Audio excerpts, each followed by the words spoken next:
Welcome to Bridging Generations in Sales and Outreach. I'm your host, Butch Nicholson, and we're not here today to tell you how to chase leads or tell you how to beat the algorithms. We're here today because we know that new school tools and old school wisdom combined work great.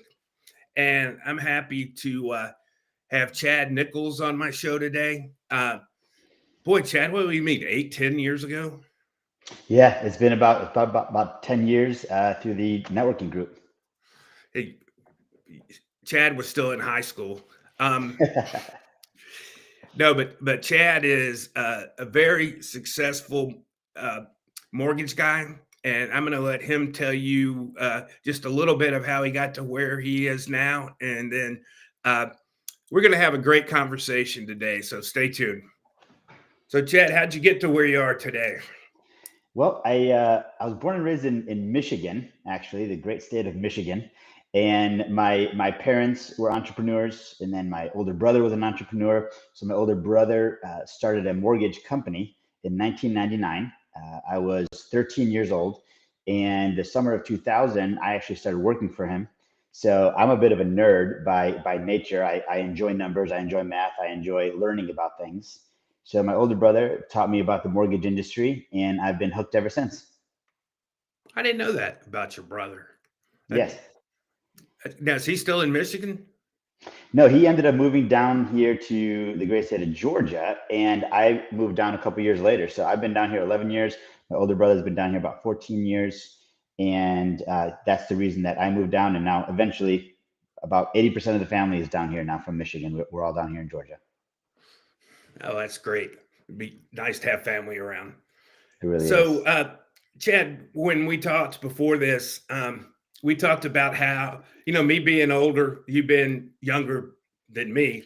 Um, there's been a shift in the way sales works today. And you said you put it a good way. You said you had to switch from handshakes to headphones.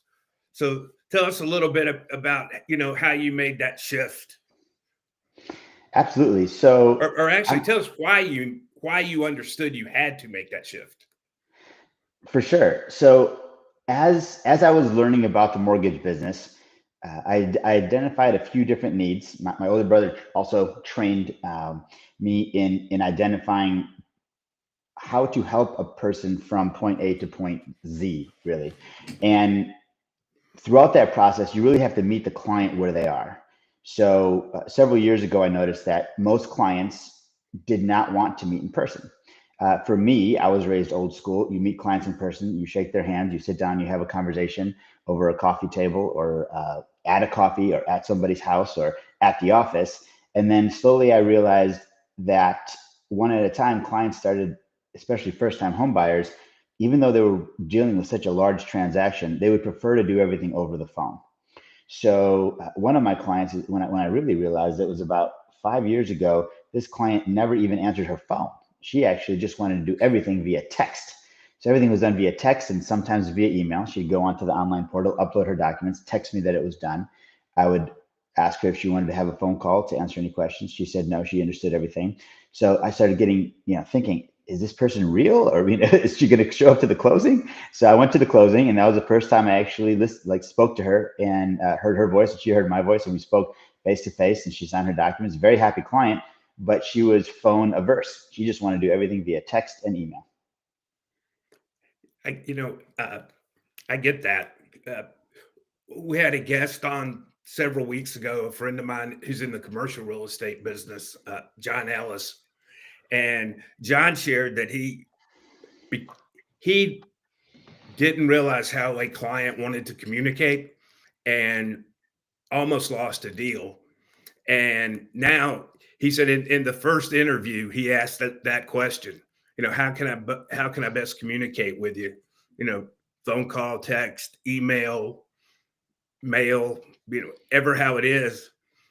And I think an important point is it doesn't matter how I want to do it or how you want to do it. It matters how the customer wants to do it. I absolutely agree. And it's something that we have now integrated into our intake process as well. We ask clients, what is the best way to reach you? What is the best way you like to communicate? Also, if there's multiple clients, who is the point of contact? Would you prefer, even though I'm speaking to you now, that I continue speaking to you, or would you prefer that I speak to one of the other individuals?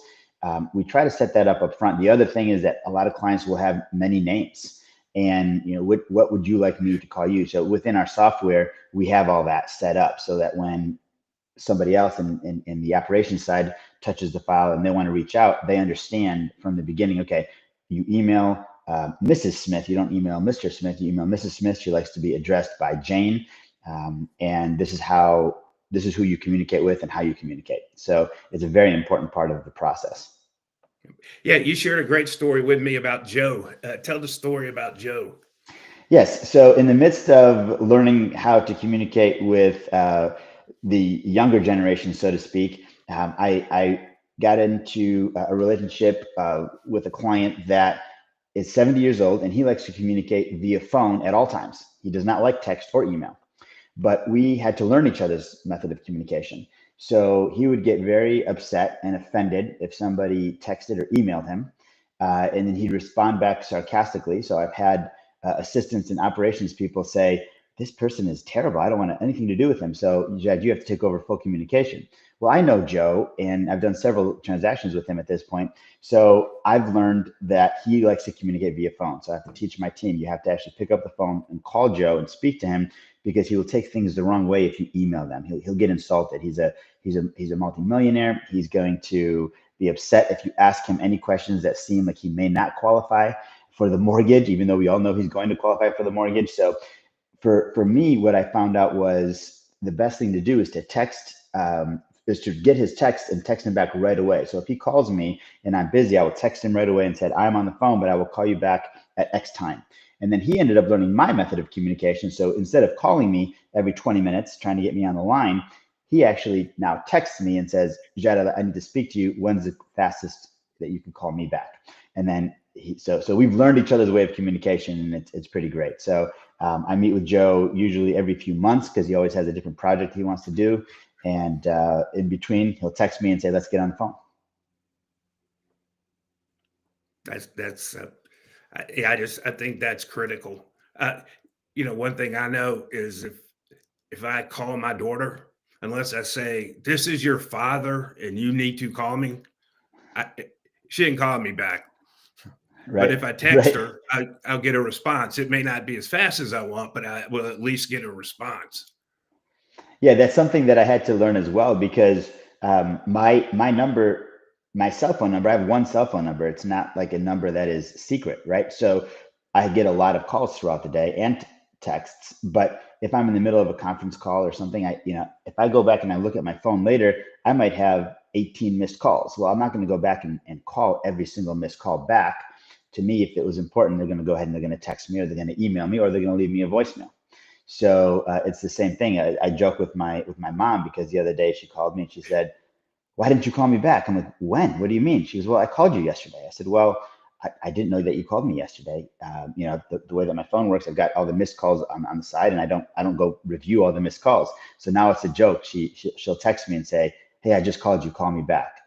So it's kind of a joke in the family. Like, who was able to talk to Jaad today? Every time we have a family get together, they all tease me about that. But it's not because I'm too busy. It's simply because I get too many missed calls, so I can't go back and review them all. I mean, I suppose I could, but it would take too much time to go back and review every single missed call to figure out who needs a call back. So my Who process matters? is leave me a voicemail, send me a text message, send me an email, and you'll get a response right away.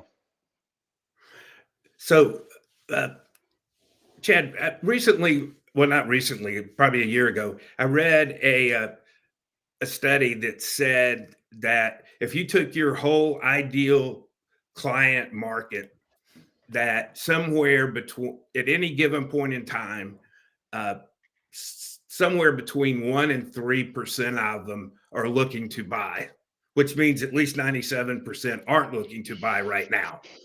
Right. And you shared with me the 2 year myth. So tell our audience about the 2 year myth. Certainly.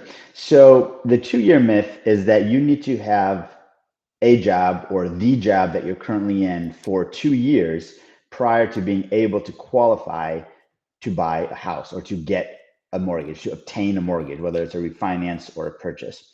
So the myth is that you need to have the job. The technicality is you need to have an occupation. So student is occupation.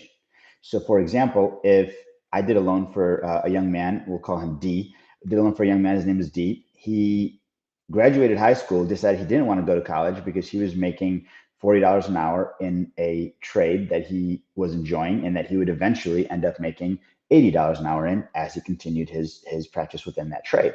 So for him, he came to me at 19 years old and he was able to buy a house. His parents provided a gift for the down payment. He just graduated high school, within the last year. He only had this job for 9 months, but since he had a job and his previous occupation was student, we were able to get a loan for D. And he was at 19 years old able to purchase his first house. I would have never thought that. Yeah. So share this with us, Chad. Anyone who's bought a house or tried to buy a house, well, I shouldn't say buy a house. Anybody that's tried to get a mortgage, uh, there are a whole lot of things you have to do that most people don't think about on a daily basis or even know. Right. Tell us about your educational process. Certainly. So that's one of my favorite parts of the job is helping individuals understand what it takes and how to prepare for getting a mortgage, whether it's their first mortgage or whether they haven't had a mortgage in 20 years and now they want a mortgage again. And a couple of those educational tools are going to be the initial consultation with me, which is extremely important. And so when I am first introduced to a client, the first thing I do most of the time, probably 99% of the time, clients are introduced to me via text or email. And at that time, I will text them back and say, when can we get on the phone for a 5-minute call? And at that point, I'll gauge how much education they need, how much they already have, what exactly I could provide for that client. So one of the main pieces of the education process is removing the myths that people are hearing. Most people grow up thinking you need 20% down to buy a house. Most people think that you need to be self-employed for 2 years. Most people think before you can qualify with your self-employed income. There's a lot of myths that are out there. And then of course, now with the new technologies of TikTok and different types of social media giving you little 30-second reels on how to become a millionaire, everybody thinks that they could buy a house with somebody else's money and flip the house and all of these different things. So it's a constant conversation. When you're speaking to clients, they come to you and they think that they know what they're talking about, but then you have to have a conversation and then educate them on what the next step is. So that's a few of the examples.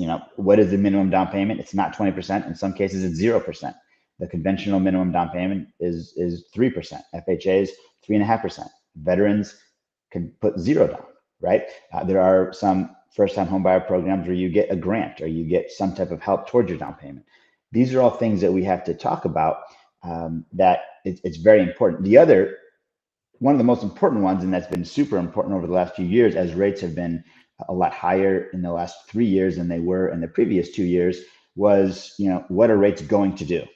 Well, if we had a crystal ball and we knew what rates were going to do, we'd all be billionaires, right?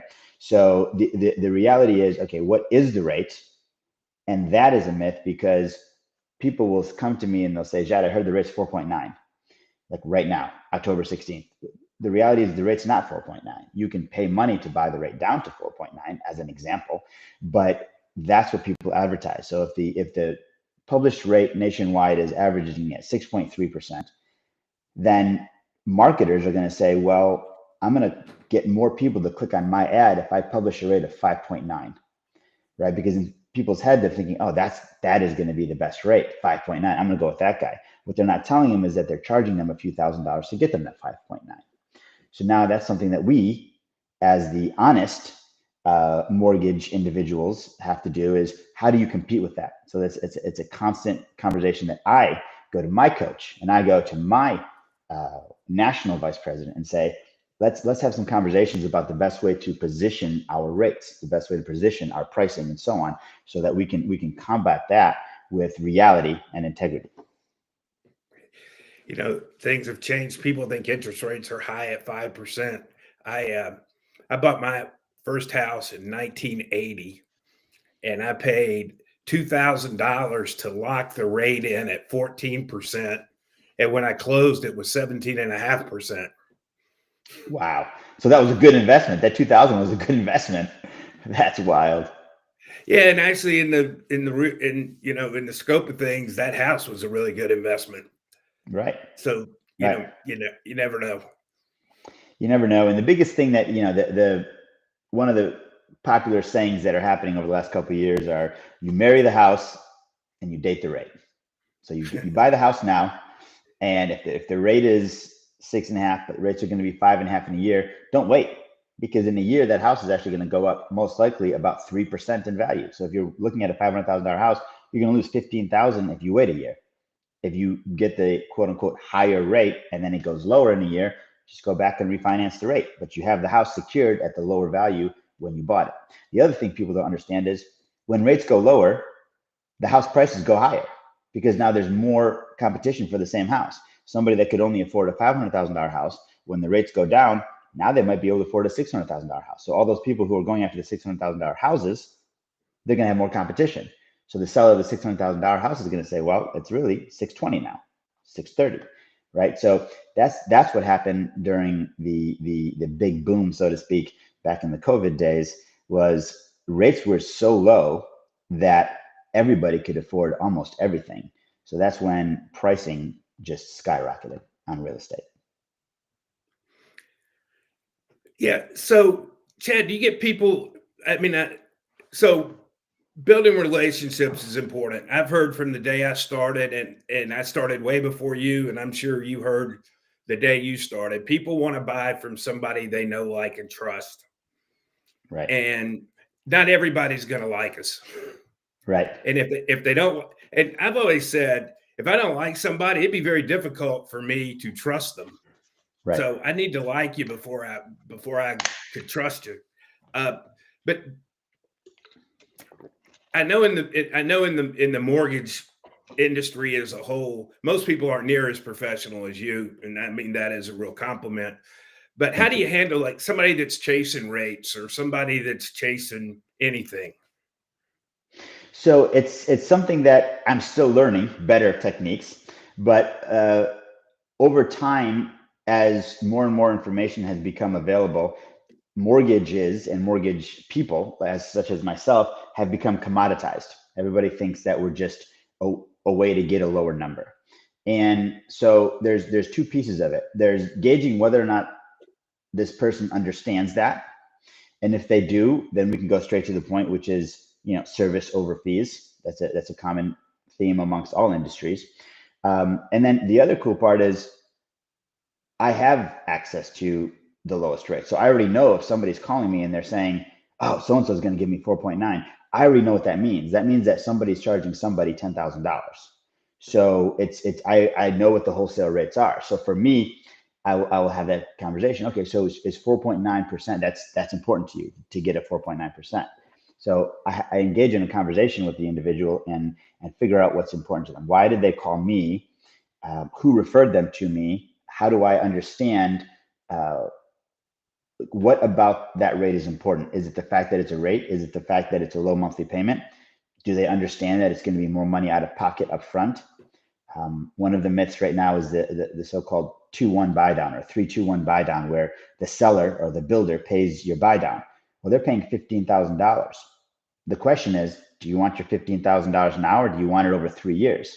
Why would you take it over 3 years if you could just have it right now?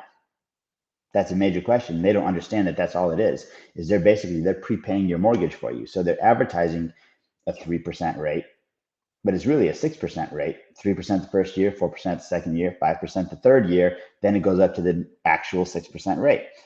All they're doing is they're buying those first 3 years of payments down for you in a lump sum. That's usually somewhere in the neighborhood of $15,000 to $20,000. So do you want the 15 to 20,000 spread out over 3 years, or would you rather have that right now? So it's Yeah, really about engaging with them and trying to figure out what's important. Is it the cash flow? Is it the cash? What is it about that rate that's important to them? I've always thought that mortgage rates are the same. Anything you finance is the same, and I have found that uh, chasing interest rates or is just it's just a game. And if you're not if you're the buyer and you really don't know what you're doing, you're going to lose. Absolutely. And the same thing with the real estate market. I'm as a mortgage professional, I see more contracts than most real estate agents do, right? So when I bought my first house several years ago, my wife, knowing that I've been in this industry since I was 13 years old, knowing that I'm actually doing mortgages in the state of Georgia for several years, she asked me, she said, "Why are we hiring a real estate agent when you can do it?" And so I said, "Well, I'm a professional mortgage person. I am not a professional real estate agent. We need to hire the real estate agent, and we're not going to nickel and dime them on fees because I want the best real estate agent that exists." So I went out, hired the best real estate agent that I knew, and she happens to be top 1% in the world. And at the end of the day, I listened to her advice because she's the expert, not me. Even though, for example, I bought my house, new construction, then COVID hit a couple of years later. I bought a little townhouse with no yard. So now there's nothing to do with my kids. I'm like, well, I need a house with a yard. So I went to sell it. New construction, and the buyer of my house comes in, gets an inspection, does, and says there's reverse polarity in my electricity. And I've had the house inspected when I bought it. I had it inspected at the 1 year mark, and I knew that that wasn't true, just simply not true. But rather than arguing, I asked my realtor, "What do you think I should do?" She said, "Offer them $500 and move on." So it's against everything that I thought as a negotiator and as a business person. Like, why would I give somebody something for something that's not true? Like, it doesn't make any sense. It's brand new construction. I've had it inspected many times. We don't have reverse polarity in this house. But I listened to her, and my wife was flabbergasted. She was like, "You're just going to, you're just going to listen?" And she's like, that's pretty awesome. I'm like, well, that's because I trust and I know and I like my realtor. And I know that she's one of the top in the entire world. And if she says this is the way to solve this scenario, that's what I'm going to do. So you said a really important thing there, and you said because you trust her. And Mm-hmm. I was just thinking about this while we were talking. You have two different groups you need to build know, like, and trust with. One are the buyers, and the other are the real estate agents. Right. And back in my day, for sure, and I'm sure it was somewhat true when you started. Um, the way we built relationships was meeting for coffee or meeting for a meal or taking somebody to play golf or to a sporting event or a concert or a play, Mm-hmm. face to face, spending time. And we can still do that some, but really, and I know you do this, and I want you to tell how you do it. Uh, we have to have a digital presence. Mm-hmm. Yeah. So for me, like I probably a lot of people, I was embarrassed to post anything about myself or my family or my business, whether it was, quote unquote bragging about my business or my awards or so on. But my coaches and everybody that I looked up to in the industry and in business in general, they said, well, you have to do that. You have to post about your wins. So when you have a win, post about it on social media. Another thing was, well, I don't think I'm the type of person who's going to go out there and do videos or do podcasts like this, right? I mean, but it's something that I learned was super important. And so I went out and I hired a social media manager. She does an amazing job for me. So she comes out to the office and she films several videos, posts them throughout the week. She encourages me as I'm going through my day to post about different things that happen in my life with my children, with my wife. And then that does in turn make me more relatable. Um, Somebody at one time, I asked them after I became good friends with them, one of my realtor partners, and I asked her, I said, what what do you think, what was your first impression of me? And they said, well, we just thought you were an uptight mortgage guy, just an uptight finance guy, just an uptight banker. And that's because the persona that I portray, I don't show my actual personality. I'm going to these events in three-piece suits and I'm speaking and I'm on the national board of an organization, and that's the persona I portray. So they were like, you need to be more relatable. You need people to actually see who you really are. So I said, well, I didn't really didn't think that people would want to see like a picture of me at the fair with my kids or a picture of, a video of my 2-year-old doing something funny or silly, or a picture or a video of me doing some TikTok trend, right? But that is actually important. So because I'm listening to the professionals that are teaching me what's important in this digital age, I'm finding myself doing silly videos on TikTok and silly videos on Instagram, which it's kind of funny. And every once in a while, I'll put my foot down and say, no, I'm not. That's the video. I'm not going to do that one. That one's too silly for me. I can't bring myself to do that. But yeah. So on my Instagram, if you go to my Instagram, you'll see all these videos, and it's really not my ideas. It's me listening to the younger generation explaining to me what's important, and let's film this, let's do it, and let's put it out there. Yeah, I think a mistake a lot of so let me say this first. Uh, in a way, if you post it on LinkedIn, it's not Facebook. I don't care what you had for dinner last night. Right. Uh, but if you're what I found with the people we work with, CEOs and sales leaders, uh, they think if they post a company brochure and a motivational quote from someone that they've really done a great job Hmm. on on social media, and that's not true. I believe that people buy from they want to know who you are before they care what you do. Right. And things like seeing you with your kids at the carnival is showing who you are. Hmm. And I think one of the places leaders really miss being able to show their humanity is instead of telling somebody about the great trade show you just had because they don't care, tell them about the deal you lost and then what you learned in the deal you Right. lost. And then how you got another two deals because of what you learned from losing one. Right. Absolutely. So speaking of losing one, uh, tell us about a deal you lost, but you learned something that let you get a deal or two later. That's a great question.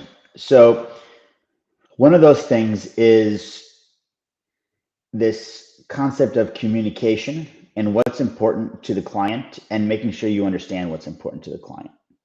So a deal that I lost a couple months ago, a client came to me, and first time home buyer. I gave her all the education, showed her how to get what she needed to get done in an efficient manner in a way she was comfortable with.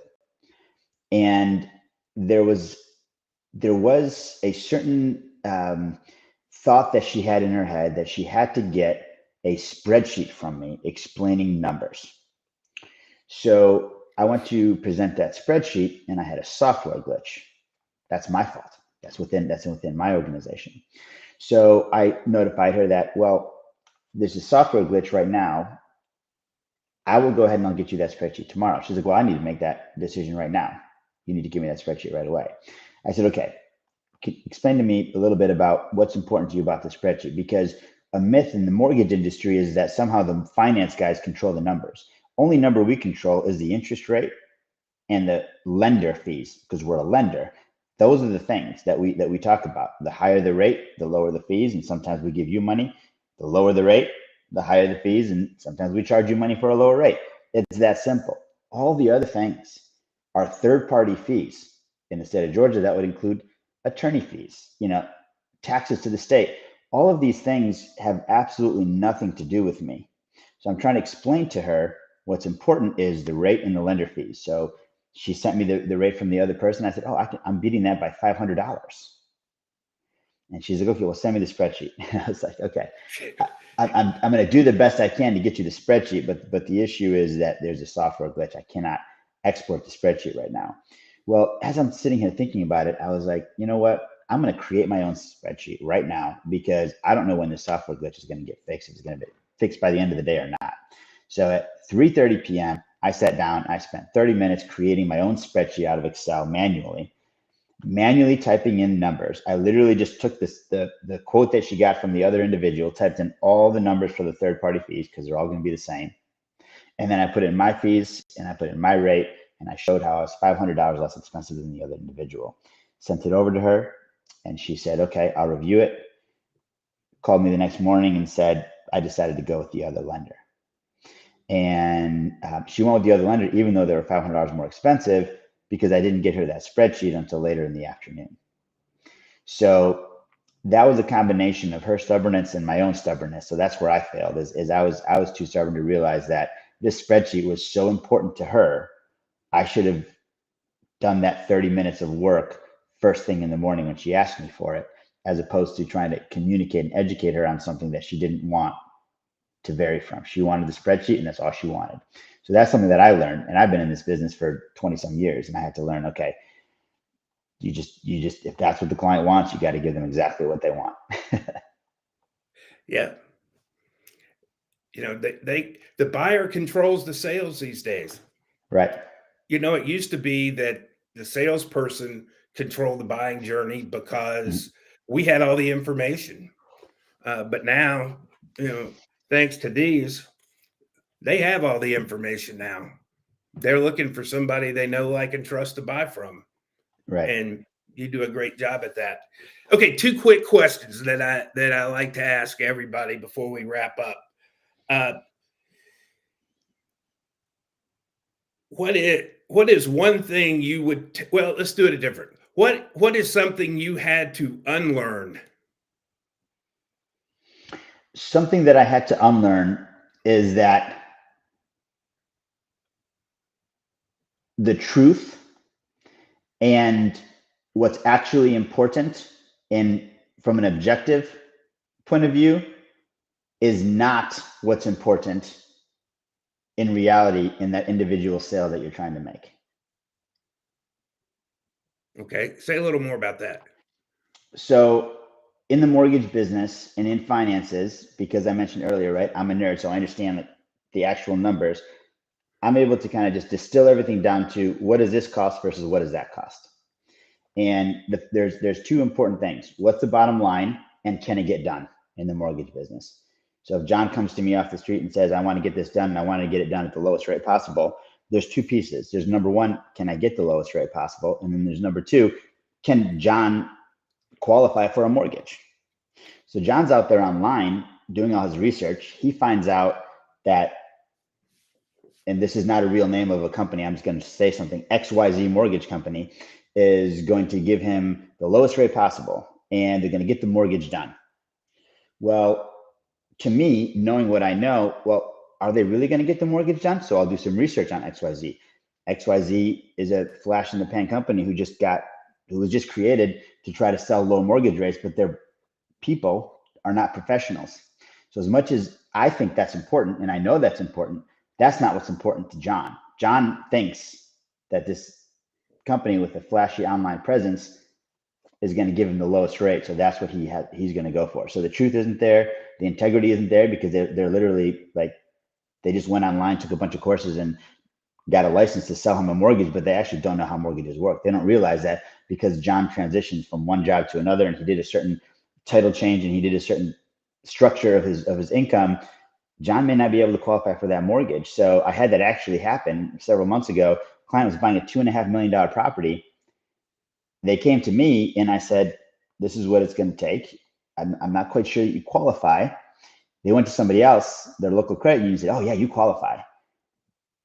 He went with the credit union. And I said, well, John, you need to give me some more information because from my understanding of your job, you don't qualify right now. Long story short, he had $25,000 in earnest money. And because I have a good relationship with the real estate agent, I called her. I said, I don't care how much this other company is telling him he's approved. He's not approved. There's no way that he can get approved. You need to help him. You need to save him. You need to get some kind of loan commitment letter or something from the other company because he's going to lose that that $25,000. Thankfully, she's a great realtor. So she pursued it and pursued it. The last day of the finance contingency, they called her and said, yeah, this loan is denied. There's no way we can do this. And she's like, well, you've been telling me for 2 weeks that he's fine. You told me this whole time you've been telling me he's fine. Yeah, well, we misunderstood his income. And I was like, I understood that in the first phone call, right? But to John, what was important to John, they said I could do it. So I'm under contract. Here's the 25,000. Let's get this loan done. But he couldn't get it done.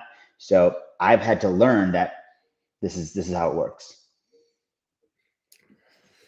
Yeah, that I like the way you said that up front. The truth and reality is different. Yeah. or can be different. All right, one Correct. last thing. So, what would Chad today tell Chad 10 years ago? That's a great question. I would say that lesson we just talked about was probably one of the most important lessons. Stop getting caught up in what you think is important, because the reality is the buyer controls it. And do your best and spend as much time and education as possible learning how to address the buyer's needs, learning how to actually communicate better, learning how to meet the buyer where they are, and not. I have a tendency to sometimes overtalk or overeducate, so that might intimidate somebody. They'll get the information from me and then they'll go somewhere else where they feel a little less intimidated. So I've had to learn that. I'm still learning that, and I've been in the business for over 20 years. Oh, that's great. Well, Chad, if somebody wants to reach out to you, what's the best way for them to do it? Best way is twofold. You could either call or text me. My phone number is 734-385-6178, or you could simply go to my Instagram page. It's my name. It's at Jaad Nicholas, JAADNICHOLAS. Great. Well, thanks, Chad. I appreciate you being on today. Uh, if you need a mortgage, I would recommend Chad to you. Uh, so Thank you. this is Bridging Generations in Sales and Outreach. Uh, One thing I want you to remember: this isn't about starting over. This is about evolving to the new world of old school wisdom and the new digital market. Uh, and again, we're not here to chase leads. We're not here to beat algorithms. We're here to give you ideas that work. So thanks for joining us on Bridging Generations in Sales and Outreach. And